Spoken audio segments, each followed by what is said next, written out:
to what you do there. He's screening writer, so. Oh, Andrew Sullivan writes about this White House mole in New York Magazine. I feel like I know Stephen Miller. I feel like I know him because I used to be a little like him. He is a classic type, a rather dour right-of-center kid whose conservatism was radicalized by lefties in the educational system. No, I'm not blaming liberals for Miller's grim fanaticism. I'm noting merely that right-of-center students are often mocked, isolated, and, help me out here, anathematized on campus. And their response is often, sadly, a doubling down on whatever it is that progressives hate. Before too long, they start adopting bratish and obnoxious positions just to tick off their SJW peers and teachers. After a while, you're not so much arguing for conservatism as against leftism, and eventually the issues fade and only the hate remains.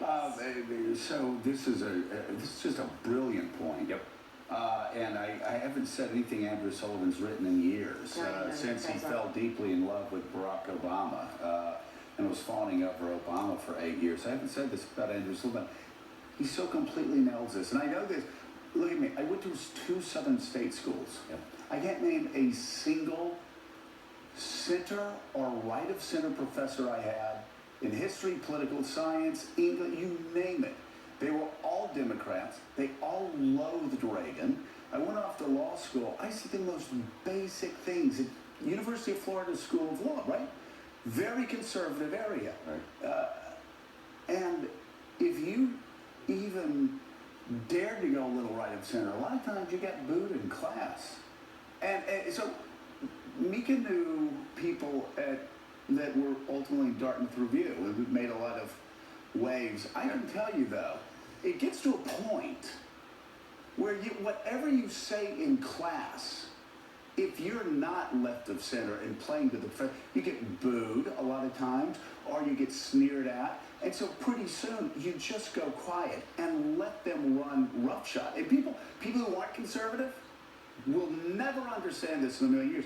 So if you're Ann Coulter, if you're Stephen Miller, if you're young, and I'm like Andrew Sullivan, I'm making no excuses for any of these people, but you get that, you know what, kicked out of you every single day. You try to express your opinions in an environment that's supposed to be liberal and open-minded.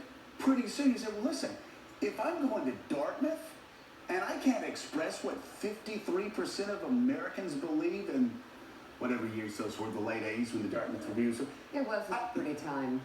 So if I can't even say mainstream conservative thought in my class, I might as well go out on the quad and have an affirmative action bake sale. Right. The hell with them. Okay, because you know what? This is what I found. The reaction's the same. Right. Whether you have a mainstream thought in class that gets killed, or whether you go out and have an affirmative action bake sale, you're going to get killed either way. So put it in their face. And again, I went to 2 Southern state schools. And by the way, anybody that claims I don't know, go to hell. You don't know what you're talking about. You live with it every second as a conservative. Every second as a conservative. I'm talking to him. Okay, It's one of the great failings, and I know you'll agree with me. It's one of, and I'm passionate about this for a reason. It is one of the great failings of this country. It's one of the great failings of our academic system that it is so illiberal. Mm-hmm. That unless you don't march in lockstep in the best college campuses in this country, you are shunned. So what do you end up doing? You get shoved to extreme positions just to push back at the extreme hatred that you face from the second you walk into an elite institution. And I'll be quiet now. But